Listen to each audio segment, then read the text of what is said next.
প্রধানমন্ত্রী শেখ হাসিনার জীবনে কিছু কবুল হবে কি আমরা জানি না, কিন্তু একটা কাজ কোরআনের দৃষ্টি দিয়ে বলছি, ওয়ালা ইয়াহুদ্দু আলা তুআমিল মিসকিন, এই শব্দটা ওয়ালাম নাকুন নুতিউমুল মিসকিন, যে একটি খামার একটি বাড়ির মাধ্যমে হাজার হাজার মানুষের মাথা গোজার ঠাঁই দিয়েছে আর একটা কর্মসংস্থান দিয়েছে।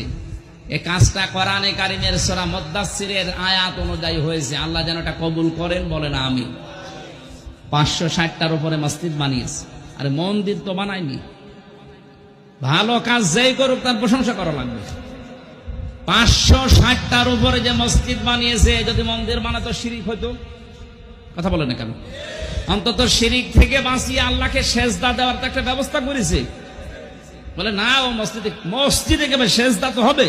আর যাই হোক, এরপরে বঙ্গবন্ধু টানেলটার দিকে তাকান, এই পদ্মা সেতুর দিকে